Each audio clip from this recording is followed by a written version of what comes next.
This episode of Tekzilla is brought to you by Domain.com. Normally we turn to Rev3Games Max Scoville for gaming reviews, comic relief, or the tweets the people from HR use as examples of what not to flash on Twitter. But few know that Max is actually a professionally trained artiste and longs for a more perfect union of technology and creativity. Which brings us to Samsung's Galaxy Note 2.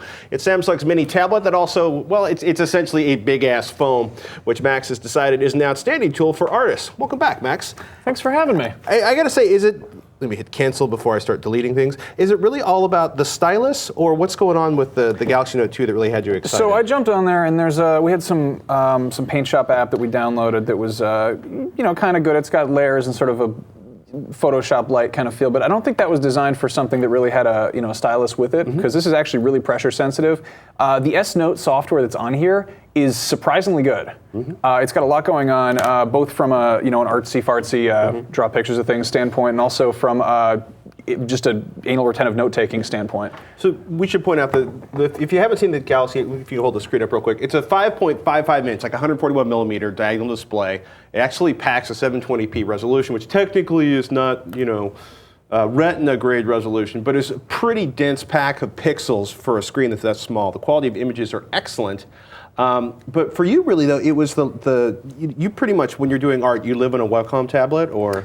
Yeah, I usually use a Bamboo. I've dabbled a little bit with drawing, on an iPad with one of those things that looks like an eraser attached to a pen.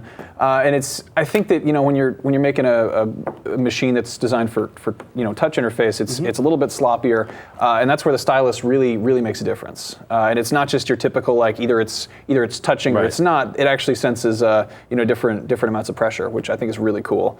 And I mean, when you're using a Wacom tablet, there's that kind of disconnect of drawing on a screen while you're drawing on the thing in front of you. A little bit weird. I'm looking here and I'm drawing. Yeah, rubbing your stomach and patting your head. And this kind of gets rid of that. It's not 100% perfect. There were a few parts where when I was trying to just draw something really fine-tuned, detailed. But it's good. It's impressive.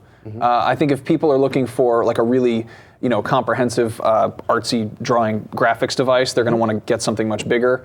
I don't know, maybe like a large tablet type computer sort of thing. Well, you actually have a Nexus 7. Is that sort of big? I mean, because this is actually a phone you can create art on, which I don't think you've ever really seen before. Yeah, I mean, it's kind of a good replacement for if you want a digital counterpart to a Moleskine journal, something like that, and Micron pens or whatever. But as a it's very, very portable, obviously. It's not for people who are sitting in their living room trying to create a grand masterpiece. Right. But at the same time, for people who want portability, it's also a little bit big. It is undeniably, you look a little bit cartoony talking on the phone, but hold it up next to your head. Now let me point out, Mac, you're like 6'7" tall, and this phone still looks big on the side of your head. Not that you have a gigantic head, but it's a big phone. Yeah. But then again, you think about it, and how many people actually use their phones primarily for talking to people? Right. I just send it all to voicemail. I don't, sorry, Mom. It's not happening. I'll check it later. The Nexus 7, are you feeling, the ability to create art, or is the screen sensitive? To be fair, I just got that 2 days ago, and I've mostly just been figuring out how to do things on there and arranging all my stuff and making sure I have a cool wallpaper. But yeah, I haven't tried any graphic stuff on that. But again, that is, that's made for fingers, and I have to go get one of those stupid rubbery pencil things before I can decide if it's good for drawing pictures on. That right there is a capsule review of art making with Android and or iPad products. Yeah, go buy a dumb rubbery thing to poke it with.